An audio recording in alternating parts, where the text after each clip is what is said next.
காதல் என்பது வலியோ சாபமோ? பாகம் 2. வேதிக்காவை தவிர யார்கிட்டையும் மனம் செல்லாம தன்னோட வேலையே கர்மமா கருதி வாழ்ந்துட்டு இருந்தான் மாதவன். அப்போ அவனுடைய வாழ்க்கையில அடிச்ச பெரும் புயலால தன்னோட வாழ்க்கையே திசை மாறி போயிருந்தது. அதை நினைக்கும் பொழுது அவனுக்கு இந்த பிரச்சனையிலிருந்து எப்படி வெளில வர்றதுன்னு தெரியாம தவிச்சிட்டு இருந்தான். ஆனா இப்போ வேதிகா அவனை தேடி வரவும், அதுவும் அவ்வளவு பணம் கேட்டு வரவும் என்ன பிரச்சனையா இருக்கும் அப்படின்னு யோசிச்சவனால அதை கண்டுபிடிக்கத்தான் முடியல. உடனே அவனுக்கு தெரிஞ்ச ஒரு நபரை வச்சு வேதிகாவோட போட்டோவை அனுப்பி வச்சு அவளை பின்தொடர வச்சான் மாதவன்.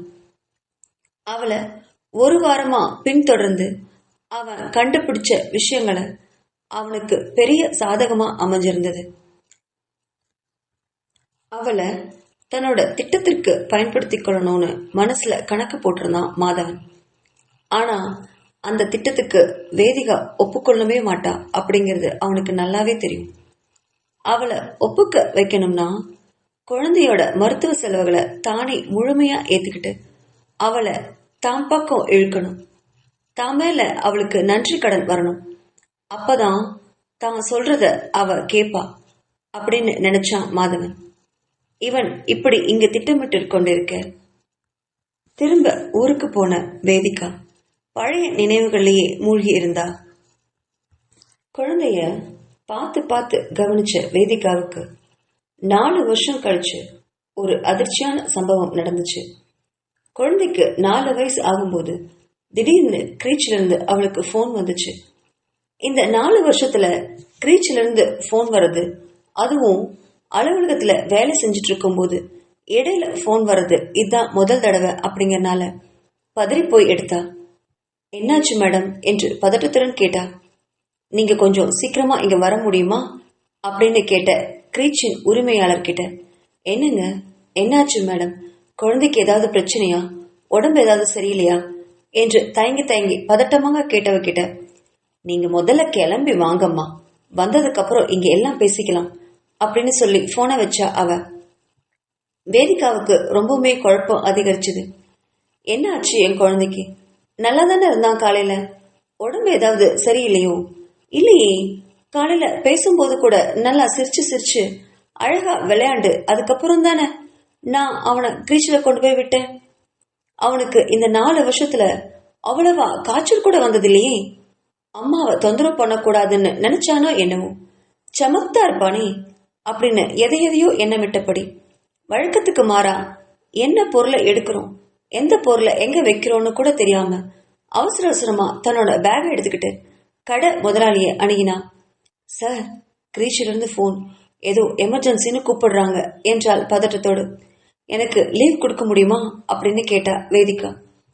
இந்த 4 வருஷத்துல அவளை நல்லா புரிஞ்சு வச்சிருந்த கடை முதலாளி அனாவசியமா அவ விடுப்பு எடுத்துக்கொண்டதே இல்லை அப்படிங்கறத நினைச்சவர், சரிம்மா போயிட்டு வா அப்படின்னு சொன்னாரு.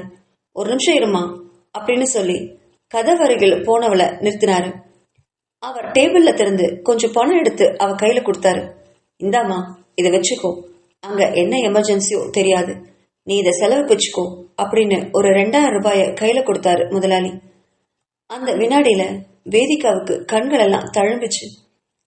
ஏன்னா அவ அதை பத்தி தான் இத்தனை நேரமும் யோசிச்சுட்டே இருந்தா. மாச கடைசி, குழந்தைக்கு ஏதாவதுனா மருத்துவமனைக்கு கொடுக்கறதுக்கு அவகிட்ட தற்போது பணமே இல்லையே, என்ன பண்றது, அத்தை கிட்ட கேட்கலாமா அப்படின்னு யோசிச்சுட்டே இருந்தவளுக்கு இப்போ இந்த பணம் பெரிய தொகையா தெரிஞ்சது. பெரிய நன்றிய தன்னோட முதலாளிக்கு சொல்லிட்டு அவசர அவசரமா கிரீச்சிக்கு ஆட்டோவை பிடிச்சு போனா வேதிகா. எப்பவுமே ஆட்டோவை உபயோகிக்காதவ இன்னைக்கு தன்னோட குழந்தைக்கு என்னமோ ஏதோன்னு மனம் பதறி போய் சீக்கிரமா போகணும் அப்படின்ற காரணத்துக்காக ஆட்டோவுக்கு பணம் எவ்வளவு கொடுக்கணும் அப்படின்னு எல்லாம் யோசிக்காமையே வேகமா போனா வேதிகா. அங்க கிரீச்சிக்கு போனதும் அங்க குழந்தை தூங்கிட்டு இருந்த குழந்தைய கண்டவளுக்கு மனசெல்லாம் ரொம்ப அமைதியாச்சு.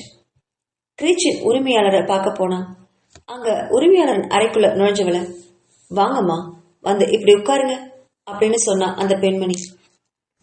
அந்த பெண்மணி எப்பவுமே அன்பாக தான் பேசுவாரு. வேதிகாவோட நிலைமைய நல்லா உணர்ந்தவர் அந்த பெண்மணி.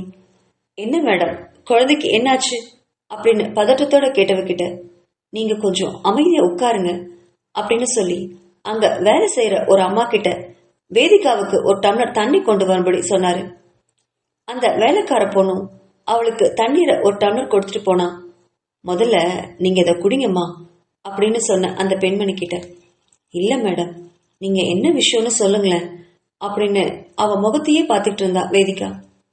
முதல்ல நீங்க இதை குடிங்க, அப்பதான் நான் எதுவா இருந்தாலும் சொல்லுவேன் அப்படின்னு சின்ன கண்டிப்போட சொன்னா அந்த பெண்மணி.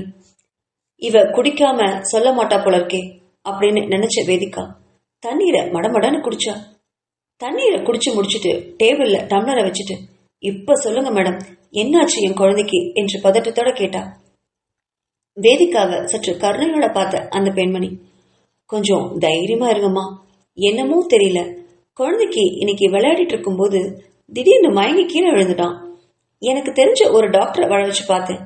அவனுக்கு இதயத்துல ஏதோ பலவீனமா இருக்கிற மாதிரி இருக்குன்னு டாக்டர் சொல்லிட்டு போனாரு. நீங்க எதுக்கும் ஒரு பெரிய ஹாஸ்பிட்டல கூட்டிட்டு போய் அவனுக்கு என்ன ஏதுன்னு கொஞ்சம் செக் பண்ணி சிகிச்சையெல்லாம் கொடுத்துட்டு விடுறீங்களா என்று கேட்டாள் பெண்மணி. ஐயோ, இதயம் பலவீனமா? தன் மகன் மயக்கம் போட்டு கீழே விழுந்துட்டானா? நல்லா தானே இருந்தான் காலையில, என்ன திடீர்னு இப்படியெல்லாம் ஆயிடுச்சே? அப்படியெல்லாம் அவனுக்கு மயக்கம் போட்டு கீழே எல்லாம் விழுக மாட்டானே அப்படின்னு யோசிச்சுட்டே இருந்தவ, எப்படி எப்படி மயக்கம் வந்துச்சுன்னு திரும்ப கேட்டா வேதிகா. எங்களுக்கும் அது தெரியலம்மா, குழந்தை கூட நல்லா ஓடி ஆடி விளையாட்டுதான் இருந்தான்.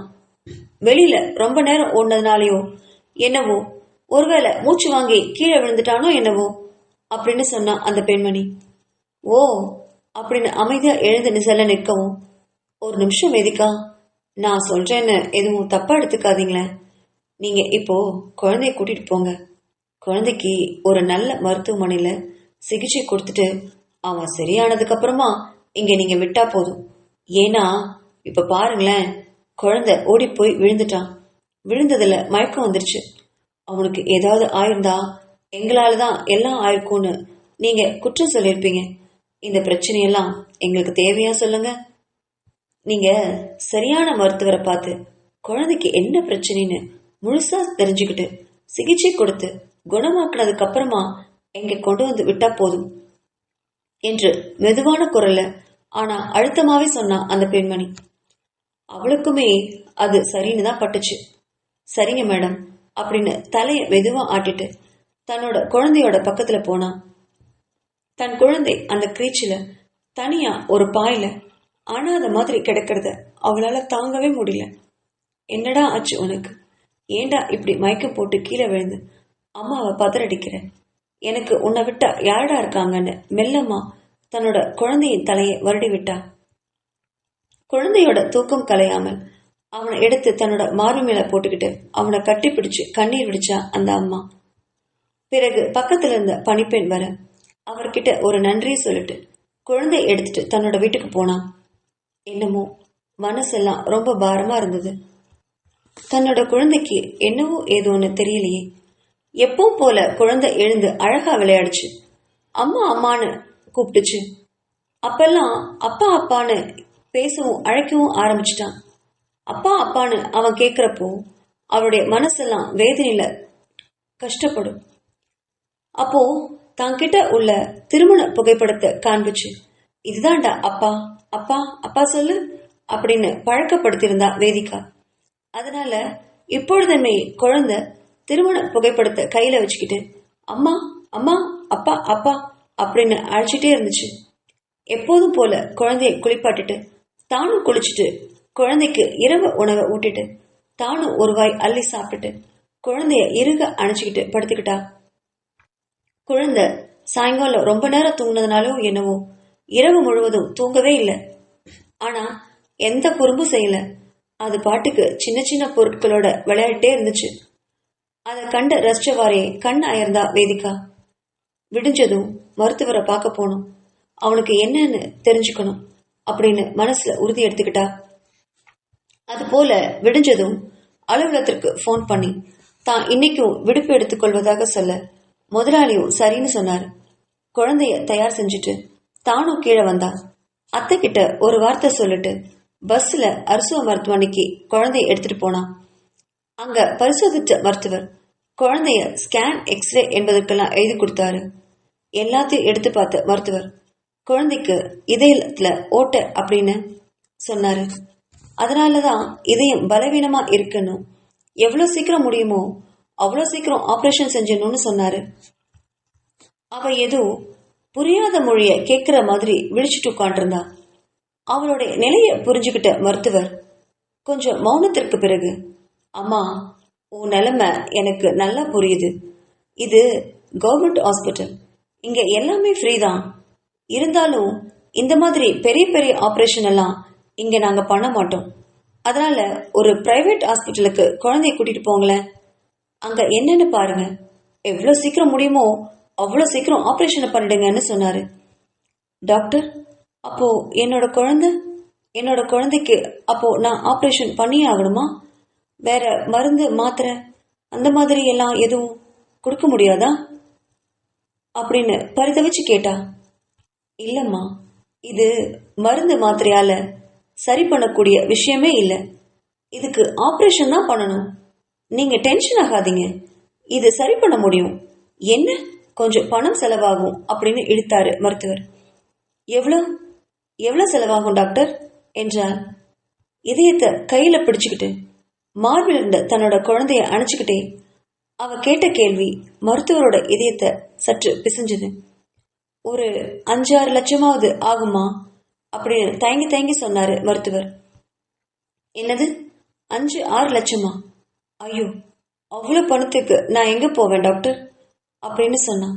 இங்க ஆபரேஷன் எதுவும் அப்படின்னு இழுத்தவ கிட்ட, இல்லம்மா, இந்த மாதிரி ஆபரேஷன் இங்க பண்றது இல்லைன்னு நான் முன்னாடியே சொன்னனே. நீங்க பிரைவேட் ஹாஸ்பிட்டலுக்கு குழந்தைய கூட்டிட்டு போங்களேன் அப்படின்னு சிறுவனோட மருத்துவ அட்டைய அவகிட்ட நீட்டினாரு. இதுல குழந்தைக்கு தேவையான எல்லா ரிப்போர்ட்டும், எடுத்த எல்லா சர்டிபிகேட்டும் இதுல இருக்கு. நான் ஒரு லெட்டர் கூட எழுதி தரேன். அந்த சீட்டை கொண்டு போய் அந்த மருத்துவர்கிட்ட காமிங்க. மறுபடியும் எக்ஸ்ரே ஸ்கேன் எடுக்காத அளவுக்கு செலவு வராம இருக்க என்னால செய்ய முடிஞ்ச ஒரு சின்ன உதவிதான் இது அப்படின்னு ஒரு லெட்டர் எழுதி அவர்கிட்ட கொடுத்தாரு மருத்துவர். அத கையில வாங்கினவ, வெறும் காகிதம் கூட இவ்வளோ பாரமா இருக்குமா அப்படின்னு நினைச்சபடி தன்னோட குழந்தைய இருக்க கட்டி பிடிச்சிட்டு அங்கிருந்து போனா வேதிகா. வீட்டுக்கு வந்தவ தன் அத்தை கிட்ட மருத்துவமனையில நடந்ததெல்லாம் சொன்னான். அத்தையோட மனசும் கொஞ்சம் கலங்குச்சோ என்னவோ. எனக்கு தெரிஞ்ச ஒரு டாக்டர் இருக்காங்க, அவர்கிட்டையும் போய் ஒரு தடவை கேட்டுடலாமே என்று அடுத்த நாள் அவளை எல்லா செலவையும் செஞ்சு குழந்தைய மருத்துவமனையில சேர்த்தான். அங்கேயும் குழந்தைய பரிசோதிச்ச மருத்துவர் குழந்தைக்கு கண்டிப்பா ஆபரேஷன் பண்ணணும்னு சொன்னாரு. அதுவும் சீக்கிரமாவே பண்ணணும். 5 லட்சம் கண்டிப்பா செலவாயிடும்னு சொன்னாரு மருத்துவர். மாத்திரை மருந்தெல்லாம் சேர்த்து எப்படியும் 6 லட்சத்துக்கு குறையாது அப்படின்னு பெரிய குண்டை தூக்கி போட்டாரு. வேதிகா கலங்கே விட்டா. அவ்வளவு பணத்துக்கு என்ன பண்றது? அப்போ என் குழந்தைய நான் காப்பாத்தவே முடியாதா அப்படின்னு டாக்டர் கிட்ட கையேந்தி பிச்சை கேட்டா. எங்களால என்னம்மா பண்ண முடியும்? வர்ற டாக்டர் ஃபாரின்ல இருந்தா வரணும், அவரை வர வைக்கிறது பெரிய விஷயம், அதனாலதான் உங்களுக்கு அவ்வளவு செலவாகுது அப்படின்னு சொன்னாரு. அத்தை வேதிகாவின் தோல்ல தட்டி கொடுத்து மருத்துவமனையிலிருந்து வெளில கூப்பிட்டு வந்தாரு. இரவு முழுவதும் அத்தையோட பாதுகாப்புலயே இருந்தா வேதிகா. குழந்தை நல்லா தூங்கி இருந்தது.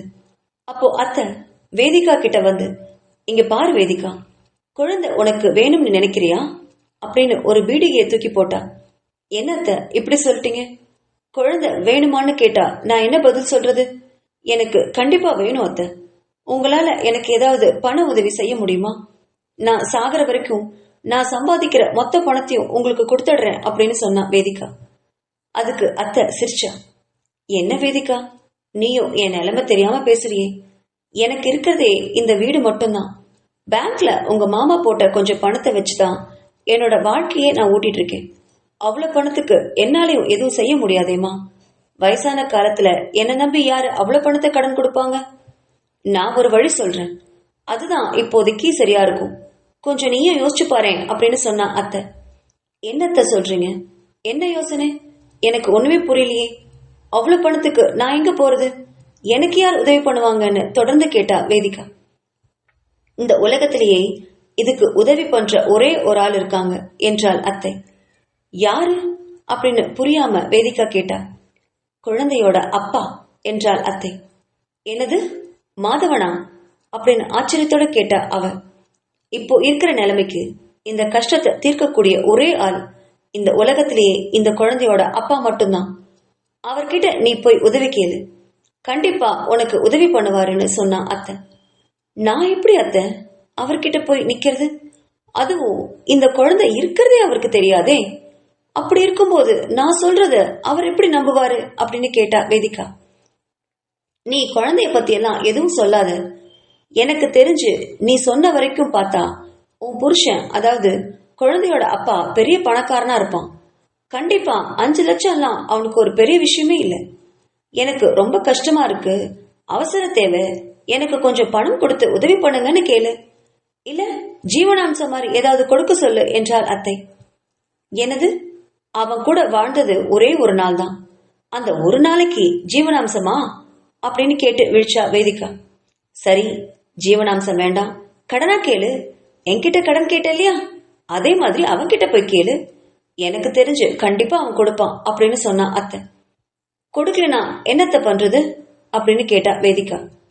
இங்க பாரு வேதிகா, இது இப்படி நடக்குமா அப்படி நடக்குமான்னு யோசிச்சுட்டே இருந்தா ஒரு வேலை நடக்காது. நம்ம ஒரு கல்லை தூக்கி போடுவோம். கடைசி வாய்ப்பு கடவுள் கொடுத்ததுன்னு நினைச்சுக்கோ, போய் கேட்டுத்தான் பாரு, அவன் கொடுத்தா ரொம்ப நல்லது தானே அப்படின்னு சொன்னா அத்தை. ஆமா, அவன் கொடுத்தா நல்லதுதான். இப்ப இருக்கக்கூடிய சூழ்நிலையில யார் கால சொன்னாலும் தன்னோட குழந்தைக்காக அவ விழ தயாராதான் இருந்தா அப்படின்னு நினைச்ச வேதிகா, நான் முயற்சி பண்றேன் அத்தை என்றாள்.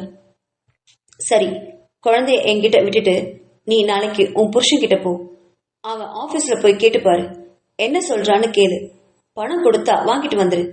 இங்க இதே ஹாஸ்பிட்டல்ல நம்ம ஆபரேஷன் பண்ணிடலாம் அப்படின்னு சொன்னா அத்தை.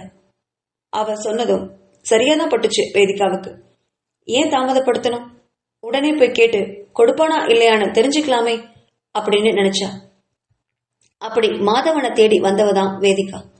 தன்னோட குழந்தையோட ஆபரேஷனுக்காக 5 லட்சத்தை வாங்கிட்டு ஊருக்கு போய் சேர்ந்தா. ஊருக்கு செல்லும் வழியெல்லாம் மாதவனை பத்தி யோசிச்சுக்கிட்டே இருந்தா. இந்த பணம் எதுக்கு எதுக்குன்னு பல தடவை கேட்டும் அவ வாய் திறந்து குழந்தைய பத்தி சொல்லவே இல்லை. தெரிஞ்சா மட்டும் அவன் என்ன பண்ண போறான்? இப்போ அவனுடைய மனைவி குழந்தைகளோட வாழ்ந்துட்டு இருக்கலாம், அந்த வாழ்க்கைய தாயே கெடுக்கணும் அப்படின்னு நினைச்சவன் எப்படியோ நமக்கு அவன் பணம் கொடுத்து உதவுனதே பெரிய விஷயம். இதை வச்சுக்கிட்டு என்னோட குழந்தையோட உயிரை காப்பாத்திட்டா போதும், இனி வாழ்நாள் முழுவதும் சாகும் வரைக்கும் என் குழந்தையோட அமைதியோட சந்தோஷத்தோட வாழ்ந்துருவேன், எனக்கு அதுவே போதும்னு மனசுல நினைச்சா. கையில இருக்கிற பணத்தை இறுக கட்டிக்கிட்டா. அந்த பணம் தான் அவனுடைய ஆசை மகனை காப்பாத்த போகுதுன்னு நினைச்சாலோ என்னவோ கண்கள்ல இருந்து கண்ணீர் ஆறா பெருகுச்சு. கடவுளுக்கு நன்றி சொல்லிட்டு மாதவனுக்கும் மனதார நன்றி சொன்னான். இதையெல்லாம் நினைச்சு பார்த்துட்டு அவளோட அறையிலேயே உட்கார்ந்து குழந்தை ஆதவ அழகா தடவி விட்டுட்டு இருந்தா. அதை பார்த்த அவளுடைய மனசு நெகிழ்ந்து போச்சு. பக்கத்துல போய் உட்கார்ந்தவ மெல்லமா கோதி விட்டா. கவலைப்படாத தங்கம், உனக்கு தேவையான பணம் எல்லாம் கிடைச்சிருச்சு, கண்டிப்பா ஆபரேஷன் சீக்கிரம் பண்ணிடலாம், நீ நல்லபடியா எந்திரிச்சு என்கிட்ட வந்துருவேன்னு மனசுல சொல்லிக்கிட்டா. அத்தை வந்ததும் அவர்கிட்ட எல்லா விஷயத்தையும் சொன்னான். அத்தைக்குமே பெரிய நிம்மதி பெருமூச்சுதான். எப்படியும் பணம் கிடைச்சிருச்சு, வா வா போய் ஆபரேஷனுக்கு தேவையானதெல்லாம் செஞ்சுட்டு வந்துடலாம் அப்படின்னு உடனே செயல்ல ஈடுபட்டா அத்தை. அவ்வாறு சொன்னதுதான் வேதிகாவுக்கு கொஞ்சம் ஆறுதலா இருந்துச்சு. பரவாயில்ல, அத்தை இதுலயாவது கொஞ்சம் நம்மளுக்கு உதவி பண்றாங்களே அப்படின்னு மனசார அத்தைக்கு நன்றி சொன்னான். ரொம்ப நன்றி அத்தை அப்படின்னா. பரவாயில்ல, இப்போ நன்றி சொல்றதுக்கெல்லாம் நேரம் இல்லை அப்படின்னு சொல்லி அவளை அழைச்சிட்டு மருத்துவமனைக்கு வந்தாங்க. அங்க டாக்டரை பார்த்தவங்க, டாக்டர் இன்னும் 10 நாள்ல குழந்தைக்கு தேவையான மெடிசன்ஸ் எல்லாம் நான் கொடுக்குறேம்மா, அதை கண்டினியூவா கொடுத்துட்டு வாங்க, 10 நாள் கழிச்சு வந்து அட்மிட் பண்ணிக்கலாம் என்றார். வேதிகா உடனே, எதுக்கு டாக்டர் 10 நாள் டைம், உடனே பண்ணிடுங்களேன். அப்படியெல்லாம் எடுத்த உடனே பண்ண முடியாதுமா, குழந்தைக்கு உடம்புல பலம் வேணும் இல்லையா, அந்த இதயத்துக்கு தேவையான பலத்தை நாம மாத்திரை மருந்துல தான் கொடுக்க முடியும், அதுக்கப்புறம் தான் நம்ம ஆபரேஷன் பண்ணணும் அப்படின்னு குழந்தைக்கு எந்த பாதிப்புமே அதனால வராது என்றார். சரிதான் அப்படின்னு மருத்துவர் எழுதி கொடுத்திருந்த அத்தனை மாத்திரைகளையும் வாங்கிட்டு வந்து குழந்தைக்கு ஒவ்வொரு நாளா கொடுக்க ஆரம்பிச்சா. அடுத்து வந்த 10 நாட்களுமே அவ மனசுல பெரிய போராட்டமே நிகழ்ந்துட்டு இருந்துச்சு. மாதவன் இந்நேரம் என்ன பண்ணிட்டு இருப்பான்? இவ்வளவு பணத்தை வாங்கிட்டு போனாலே எதுக்குன்னு கேட்டப்போ அவ சொல்லவே இல்லையே. என்ன விஷயமா இருக்கும்னு யோசிச்சிருப்பானோ? அப்படியெல்லாம் கூட அவன் யோசிப்பானா? அவளை தேடி அவன் வருவானா? அப்படின்னு எல்லாம் அல்ப ஆசைப்பட்டுச்சு அவளுடைய மனசு. ஆனா இன்னொரு மனசு, அவன் எங்கிருந்து வரப்போறான்? அவனுடைய குடும்ப வாழ்க்கைய அவன் வாழ்றதுக்கே அவனுக்கு நேரம் சரியா இருக்கும். நம்மளெல்லாம் அவன் நினைச்சு கூட பார்க்க மாட்டான் அப்படின்னு மனசுல நினைச்சவ அந்த எண்ணத்தை தூக்கி குப்பையில போட்டுட்டு குழந்தைய முழு கவனத்தோட பாதுகாக்க ஆரம்பிச்சா. இப்படியே 10 நாள் போச்சு. குழந்தை அன்னைக்கு பக்கத்து வீட்டு பொண்ணோட வீட்டு வாசல்ல பந்து விளையாடிட்டு இருந்தான். அத்தைக்கு ஏதோ பள்ளியில மீட்டிங் அப்படிங்கனால அவ வர்றதுக்கு தாமதமாச்சு. சரி, அத்தைக்கும் சேர்த்து உணவு சமைச்சிடலான்னு குழந்தைய பக்கத்து வீட்டு பொண்ணு கூட விளையாட வச்சுட்டு அவ கிச்சனுக்கு போய் சமைச்சா.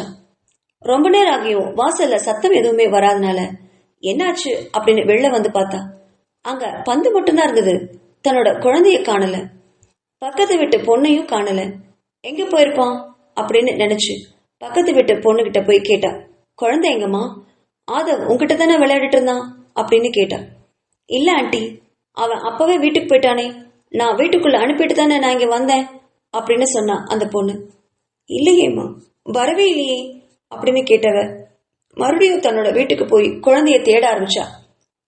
அது என்ன பெரிய பங்களாவா? 4 செவரு தான் இருக்கு. அதுல எங்கிருந்து குழந்தைய கண்டுபிடிக்கிறது? வீட்டுக்குள்ள குழந்தையே இல்ல. வெளில வந்தவ தெருமுனை வரைக்கும் போய் குழந்தைய தேடினான், கிடைக்கவே இல்லை. கூட இருந்த பொண்ணும் அவ கூடயே வந்தா. என்ன ஆண்டி, ஆதவ் எங்கேயுமே இல்லையே, எங்க போயிட்டான் அப்படின்னு கேட்டான். எனக்கு எப்படிமா தெரியும்? உன்கிட்ட தானே விளையாட சொல்லிட்டு உன்னை பத்திரமா பாத்துக்க சொல்லிட்டு நான் போனேன். ஏமா இப்படி தொலைச்சிட்ட அப்படின்னு பதறி அடிச்சுக்கிட்டு தேடினா வேதிகா. ரொம்ப நேரம் தேடியும் குழந்தைய காணவே இல்லை. பக்கத்து வீட்டு ஆட்கள் எல்லாம் போய் அவ சொல்லி குழந்தையோட அடையாளத்தோட சட்டையெல்லாம் சொல்லி தேடி பார்த்தா. பாத்தீங்களா பாத்தீங்களான்னு கேட்டுட்டே வந்தா. அந்த தெருவில் இருக்கிற எல்லாருமே குழந்தை எங்க போச்சுன்னு யாருக்கும் தெரியல அப்படின்னு சொன்னாங்க. மனசு ரொம்ப உடைச்சு போச்சு அவளுக்கு. ஐயோ கடவுளே, இப்பதானே ஆபரேஷனுக்கு தேவையான பணத்தை எல்லாம் கட்டிட்டு வந்தேன். என் குழந்தை என்கிட்ட இருக்கணும்னு தானே நினைச்சேன். இப்போ என் குழந்தை எங்க போச்சுன்னு தெரியலையே. இப்போ நான் என்ன பண்றது? போலீஸ் ஸ்டேஷன் போலாமா? அத்தை வேற வீட்டுல இல்லையே. குழந்தை எங்க போச்சு? எங்கேயாவது ஏதாவது ஆழ்துளை கிணறு அந்த மாதிரி எங்கேயாவது விழுந்துருச்சோ அப்படின்னு பயந்து போனா. டிவில சினிமால எத்தனை காட்சிகள் வருது, அது மாதிரி ஏதாவது குழந்தைய கடத்திட்டு போயிட்டாங்களோ அப்படின்னு கூட நினைச்சா. கடத்திட்டு போறதுக்கு அவகிட்ட ஏது பணம் அப்படின்னு நினைச்சா. மறுகணமே இப்போ என்னதான் பண்றது அப்படின்னு வாசல்ல ஓஞ்சு போய் உட்கார்ந்தா. அந்த பதட்டத்துல இருந்தவ அவ வாசல்ல ஒரு கார் வந்து நின்னத அவ கவனிக்கவே இல்லை. கார்ல இருந்து ஒருத்தன் இறங்கி வந்து, இப்போ குழந்தைய தொலைச்சிட்டு நிக்கிறியே, இப்போ உனக்கு எப்படி இருக்கு? 1 மணி நேரம் உன்னால உன் குழந்தைய பிரிஞ்சு இருக்க முடியலையே. 4 வருஷம் என் குழந்தைய என்கிட்ட இருந்து பிரிஞ்சு இருக்க மாதிரி பண்ணிட்டியே, இது நியாயமாடி என்று ஒரு குரல் ஆத்திரமாக வந்தது. தூக்கி வாரி போட்டுட்டு குரல் வந்த திசையை பார்த்து எழுந்து நின்று திரும்பி பார்த்தா வேதிகா. எதிரே அழுத்தமான காலடிகளை கம்பீரமா பேண்ட் பாக்கெட்ல கையை விட்டபடி அவளையே ரௌத்திரமா முறைச்சு நின்றுருந்தான் அவளுடைய கணவன் மாதவன். ஒரு வினாடி ஒண்ணுமே புரியாம விழிச்சா.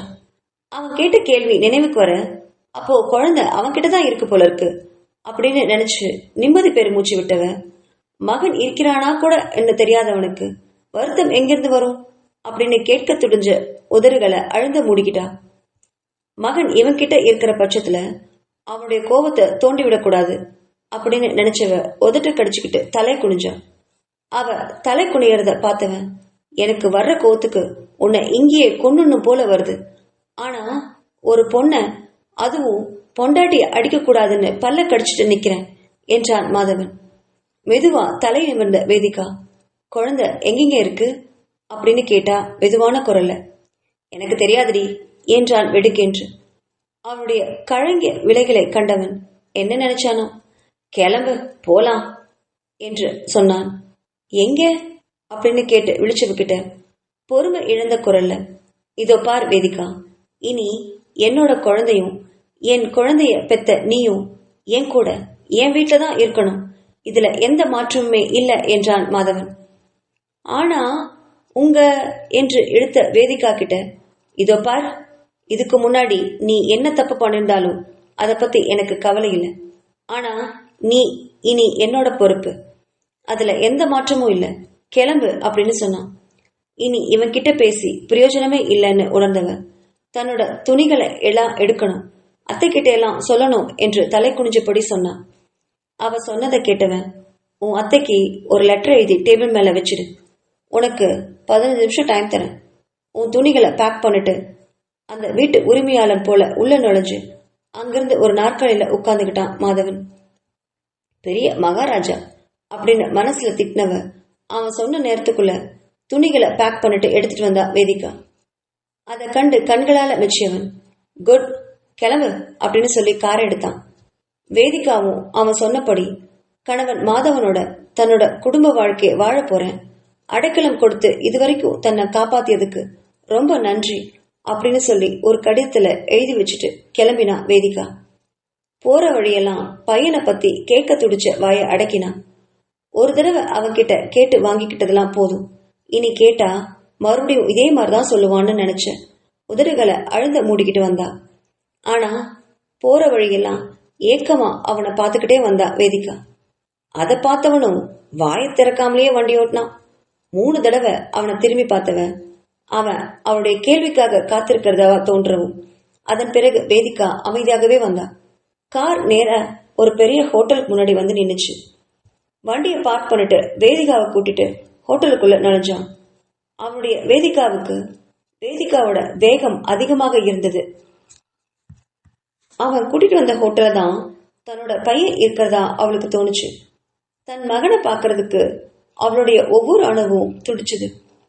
தன் மகனுக்காக இவ்வளவு துடிப்பான்னு அவளே அறியாத ஒண்ணுதான். லிப்டுக்கு போய் அவன் 3ஆவது தளத்தோட பட்டனை அழுத்தினான்.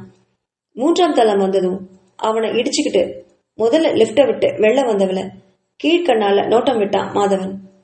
வேதிகா அதையெல்லாம் கண்டு கொள்ளும் நிலைமையிலேயே இல்லை. அவளுக்கு தன்னோட மகனை உடனே பார்க்கணும் அப்படிங்கிற ஒரு எண்ணம் மட்டும்தான் இருந்துச்சு. அவன் ஏதோ ஒரு அறைக்கு முன்னாடி நின்று தன்னோட பேண்ட் பேக்கெட்ல இருந்த சாவியை எடுத்து கதவை திறந்து உள்ள போனான். அங்க அறைக்குள்ள நிறைய பொம்மைகளோட ஆதவ் விளையாடிட்டு இருந்தான். கூடவே அவனை பாத்துக்கிற ஒரு பொண்ணு பக்கத்துல இருந்தா. அறைக்குள்ள மாதவனும் வேதிகாவும் உள்ள நுழைஞ்சதை பார்த்த ஆதவ் பொம்மைகளை தள்ளி விட்டுட்டு எழுந்து அப்பான்னு சொல்லி அவன் கைகளை தூக்கவும் மாதவன் ஓடிப்போய் குழந்தைய சிரிச்சபடி தூக்கிக்கிட்டான். அதை கண்ட வேதிகா ஆச்சரியத்துல விழிகளை விரிச்சா. தன்னோட பையன் இவ்வளவு வருஷம் அவனை பார்த்து கொண்ட அம்மாவை மறந்து 1 மணி நேரத்துக்கு முன்னாடி பார்த்த தன்னோட அப்பா கிட்ட இவ்வளவு ஓட்டிக்கிட்டானே அப்படின்னு நினைச்சு அவளுக்கு கொஞ்சம் பொறாம கூட வந்துச்சு. அந்த பொறாமைய அவ கண்ணுல உணர்ந்த மாதவன் அவளை பார்த்து ஒற்றை புருவத்தை தூக்கினான். அவ வெட்கப்பட்டு தலை குனிஞ்சா வேதிகா. பக்கத்துல இருந்த பொண்ணுக்கு இதையெல்லாம் கவனிக்கிறத உணர்ந்தவன் தன்னோட பேண்ட் பேக்கெட்ல இருந்து ஒரு பணக்கவரை எடுத்து குழந்தைய பாத்துக்கிட்டதுக்கு ரொம்ப நன்றி அப்படின்னு சொல்லி அந்த பணத்தை அங்க கொடுத்தான். அதையும் அவ புன்னகையோட வாங்கிட்டு ரொம்ப நன்றி சார், குழந்தை நல்ல சமத்தா இருந்தான் அப்படின்னு சொல்லி பணத்தை வாங்கிட்டு கிளம்பினான். அவ கிளம்பினதும் மறுபடியும் மாதவனை பார்த்தா வேதிகா. ஆதவ் அப்பா அப்பான்னு கொஞ்சிறத பார்த்துக்கிட்டே நின்னான். அவ பார்வையை கண்ட மாதவன் அப்பா பாசம் அப்படின்னு அழகா புன்னகைச்சான்.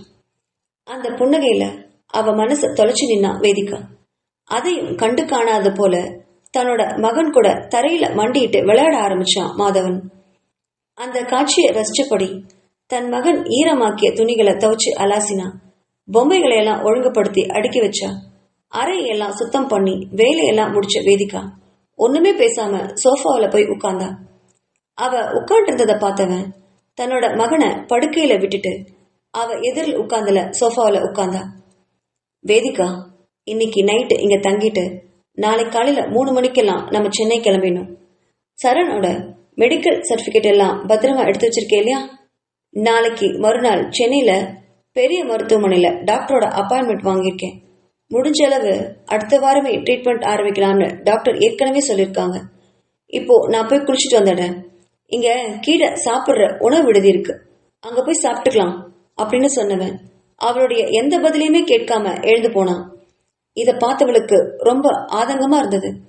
கணவன் அப்படிங்கிற எந்த உரிமையுமே இல்லாம ஏதோ ரோட்ல போறவங்க கிட்ட பேசுற மாதிரி பேசிட்டு போனது அவளுக்கு ரொம்ப சங்கடமா இருந்தது. இதே மாதிரிதான் இனி வாழ்நாள் முழுவதும் நடக்கும் அப்படின்னு நினைச்சவன் ஒரு பெருமூச்சோட கண்களை இறுக மூடி அங்கேயே உட்கார்ந்தா. வேதிகா கிட்ட பேசிட்டு போன மாதவனுக்குள்ள பெரிய திட்டம் ஒண்ணு உருவாயிட்டே இருந்தது. அவனே எதிர்பார்க்கல வேதிகா தன்கிட்ட தேடி வருவான்னு, அதுவும் அவனுடைய குழந்தையோட கிடைப்பான்னு அவன் சத்தியமா எதிர்பார்க்கல. தான் இப்ப இருக்கிற சூழ்நிலையில வேதிகாவும் குழந்தையும் கண்டிப்பா தான் கூட வரணும்.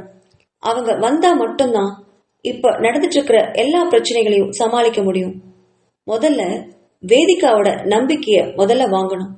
அப்பதான் நான் என்ன சொன்னாலும் அதை இம்மி பேசாதாம வேதிகா செய்வா அப்படின்னு உணர்ந்த மாதவன் ஆதவுக்கு நல்லபடியா வைத்தியம் முடிஞ்சு விட்டா. அதுக்கப்புறம் வேதிகாவை தன் வலையில விழ வைக்கிறது ரொம்ப சுலபம் அப்படின்னு நினைச்சுக்கிட்டான் மாதவன். குளிச்சு முடிச்சுட்டு வேதிகா கிட்ட மறுபடியும் வந்தான். குழந்தைய எடுத்துக்கோ வேதிகா, நம்ம கீழே போய் சாப்பிட்டு வந்துடலாம் அப்படின்னு சொல்லிட்டு முன்ன நகர குழந்தைய ஓடி போய் தூக்கிக்கிட்டான். மாதவனை பின்தொடர்ந்து வந்தவளை கவனிச்ச அவன் வேதிகா கிட்ட இருந்து தன்னோட குழந்தைய வாங்கிட்டான். கீழே போய் 2 பேரும் இரவு உணவை முடிச்சுக்கிட்டு குழந்தை ஆதவுக்கு 2 இட்லியை மட்டும் ஊட்டி விட்டா வேதிகா. மறுபடியும் அறைக்கு வந்தவங்க குழந்தை ஆதவ தூங்க வச்சுட்டு அவங்களும் தூங்க ஆரம்பிச்சாங்க. கணவனுக்கும் மனைவிக்கும் இடையில குழந்தை தூங்க கணவனும் மனைவியும் ஒருவரை ஒருவர் முதுக காட்டிட்டு ஒவ்வொரு பக்கம் திரும்பி படுத்துக்கிட்டாங்க. 2 பேருக்குள்ளேயும் 1000 யோசனைகள் வந்துட்டு போச்சு. மாதவன் கிட்ட கேட்டு வாங்கி வந்திருந்த பணத்தை மாதவனுக்கே திருப்பி கொடுத்திருந்தா வேதிகா. அத வாங்க மருத்துவன் கிட்ட, இல்ல இப்போ நீங்க தான் எல்லா வைத்தியமும் பண்றீங்களே, இந்த பணத்தை வச்சுட்டு நான் என்ன பண்றது, இத நீங்களே வச்சுக்கோங்க என்று கட்டாயப்படுத்தி அவன்கிட்ட கொடுத்திருந்தா வேதிகா. இனி தன்னோட வாழ்க்கை என்ன ஆகும்னு அவளுக்கே தெரியல. வேற ஒரு பொண்ணு கூட தொடர்பில் இருந்தவன் இந்நேரம் அந்த பொண்ணை கல்யாணம் கூட பண்ணியிருந்திருக்கலாம். இப்ப போய் நாம அவனுடைய வாழ்க்கையில வந்தா அந்த பொண்ணோட வாழ்க்கை என்ன ஆகும் அப்படின்னு எல்லாம் யோசிச்சவளுடைய தலையே வலிக்க ஆரம்பிச்சிருந்தது. வேண்டாம், எதையும் யோசிக்க வேண்டாம் அப்படின்னு நினைச்சு கண்களை இறுக மூடி தூங்க ஆரம்பிச்சா அவ.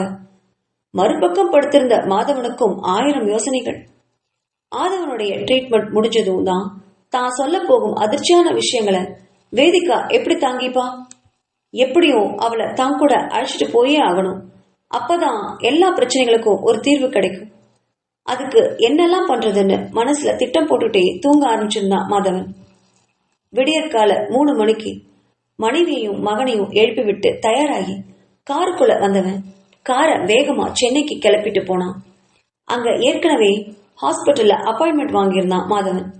அதனால குறிச்ச நேரத்துக்குள்ள போயே ஆகணும்னு அப்படின்ற எண்ணத்துல வண்டிய வேகமா ஓட்டிட்டு போனான் மாதவன். அதை கவனிச்ச வேதிகாவுக்கு அவன் ஓட்டுற வேகம் கொஞ்சம் பயத்தை கொடுத்தாலும் அவன் கவனத்தோடயே ஓட்டுறத பார்த்து கொஞ்சம் தெரிஞ்சு உட்கார்ந்தா. குழந்தை ஆதவ் வேதிகாவோட மடியில நல்லா தூங்கிட்டு இருந்தான். அதை பார்த்தவன் அவனுக்கு எப்ப பால் கொடுக்கணும், அவன் எந்திரிச்சா சொல்லு, என்ன இங்க ஏதாவது ஹோட்டல் பக்கம் நிறுத்துறேன், அவனுக்கு ஏதாவது சாப்பிடறதுக்கு வாங்கி கொடு அப்படின்னு சொன்னான் மாதவன். சரிதான், ஆனா இப்போதைக்கு அவன் நல்லா தூங்குறானே, ஹேண்ட்பேக்ல பிஸ்கட்டும் நம்ம தங்கினோம்ல அந்த ஹோட்டல்ல இருந்து கொஞ்சம் பாலை வாங்கி வச்சிருக்கேன், அதை கொடுத்து இப்போதைக்கு சமாளிச்சிடுவேன், வண்டியை எங்கேயும் நிறுத்த வேண்டிய அவசியம் இருக்காது அப்படின்னு சொன்னான் வேதிகா.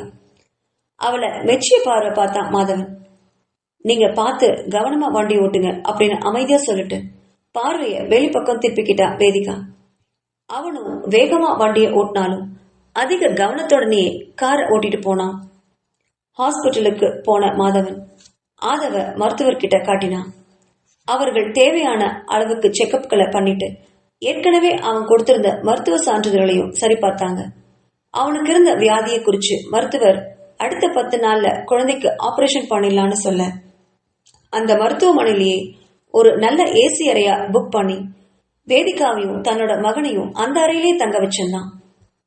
அதுக்கப்புறம் குழந்தைய நர்ஸ் கிட்ட கொடுத்துட்டு அவளை தான் கூட அழைச்சிட்டு போனான் மாதவன். பில்லு கட்டுற கவுண்டருக்கு போய் அவன் கொடுத்த தொகைய வேதிகாவை பார்க்க வச்சான். அதை கண்ட வேதிகா கண்கள் விரிய, இவ்ளோ பணமா அப்படின்னு வாய் விட்டு கேட்க, இது வெறும் ரூமுக்கு தான் வேதிகா, ஆபரேஷனுக்கெல்லாம் இன்னும் நிறைய செலவாகும். அவன் நம்ம பையன் இல்லையா? அவனை பார்த்துக்க வேண்டியது நம்ம கடமை இல்லையா? நீ கவலைப்படாத, எவ்வளவு செலவானோ ஆனாலும் ஆதவ திருப்பி நல்லபடியா குணமாக்க வேண்டியது என்னோட பொறுப்பு என்றான் மாதவன். அதை கண்ட வேதிகாவுக்கு மாதவன் கிட்ட பெரும் மதிப்பு வந்தது. அவனை நன்றி உணர்வோட பார்த்தா வேதிகா. அதை கண்ட மாதவனுக்குள்ள சின்ன கர்வம் மனசுல உண்டாச்சு. அவ்வளவுதான், முடிஞ்சது. இனி வேதிகா தங்கிட்ட வந்துருவா, தான் சொல்றதையெல்லாம் கண்டிப்பா செய்வா அப்படின்னு நினைச்சவன் மீண்டும் அவளை தன்னோட மகன் கிட்ட கூட்டிட்டு போனான். அங்க அவங்கள விட்டுட்டு, சரி வேதிகா, நீ இனி பாத்துக்கோ என்ன, நான் ஆபீஸ்க்கு போயிட்டு சாயங்காலமா வந்து உங்களை மறுபடியும் பாக்குறேன் அப்படின்னு சொல்லி ஹாஸ்பிட்டலை விட்டு வெளில போனான் மாதவன். அங்க வேதிகாவுக்கு குழந்தைய பாத்துக்கிற வேலையை தவிர வேற ஒண்ணுமே இல்லை. அதனால குழந்தைய முழு கவனத்தோட அன்பா கவனிச்சுக்கிட்டா. எத்தனையோ வருஷம் ஆயிடுச்சு குழந்தை கூட நாள் முழுவதும் செலவழிச்சு. அதையெல்லாம் நினைச்சு பார்த்தவளுக்கு மாதவன் மேல மிகப்பெரிய நன்றி உணர்வு வந்துச்சு. அவ மட்டும் இப்போ வரலனா தன்னோட குழந்தை இந்நேரம் தன்னை விட்டு பிரிஞ்சே போயிருப்பான் அப்படின்னு நினைச்சவளால அதை தாங்கவே முடியல. குழந்தைய அடிக்கடி கட்டுப்பிடிச்சுக்கிட்டா. அதை கவனிச்ச நர்ஸ் மேரி, நீங்க ரொம்ப கவலைப்படுறீங்க மேடம், அந்த கவலைக்கெல்லாம் இங்க அவசியமே இல்லை. இது சென்னையில ரொம்ப பெரிய ஹாஸ்பிட்டல். இங்க இதய சிகிச்சை எல்லாம் ரொம்ப பெரிய சுலபமா நடக்கும். நீங்க பயப்படுற அளவுக்கெல்லாம் இங்க ஒண்ணும் நடக்காது. குழந்தைய சீக்கிரம் குணமாயிடும். நீங்க கவலைப்பட்டு குழந்தைய பயமுறுத்திடாதீங்க அப்படின்னு அறிவுறுத்திட்டு போனா அந்த நர்ஸ் மேரி. மேரி வேதிகா கிட்ட ரொம்ப அன்போட நடந்துகிட்டதுனால வேதிகாவுக்கும் மேரிய ரொம்ப பிடிச்சிருந்தது. அவளும் அவ்வப்போது வந்து வேதிகாவையும் குழந்தையும் பார்த்துட்டு போனா. மதிய உணவு எல்லாம் அவங்களோட அறைக்கே கொண்டு வர்ற மாதிரி ஏற்பாடு பண்ணிருந்தான் மாதவன். மகனுக்கும் கொஞ்சம் ஊட்டி விட்டுட்டு தானும் சாப்பிட்டுட்டு மகன் கூடயே அவ ஓய்வெடுக்கவும் செஞ்சா. மகன் பெட்டுக்கு அருகிலேயே இன்னொரு பெட்டும் இருந்துச்சு. மாதவன் அது மாதிரிதான் அறையை எடுத்திருந்தான். குழந்தை தூங்கினதும் அவளும் கொஞ்ச நேரம் களைப்புல தூங்கி போனா வேதிகா. திடீர்னு எழுந்தவ மணியை பார்க்க அது 6:30 தாண்டி இருந்தது. குழந்தைய பார்த்தா குழந்தை படுக்கையில இல்ல. ஐயோ அப்படின்னு பதறி எழுந்தவ வெளியில காரிடாருக்கு ஓடி போய் பார்த்தா. அங்க மேரி நர்ஸோட கைகளை பிடிச்சவாறு குழந்தை அங்கும் இங்கும் நர்ஸுக்கு வேக நடைக்கு தகுந்த மாதிரி நடந்துட்டு இருந்துச்சு.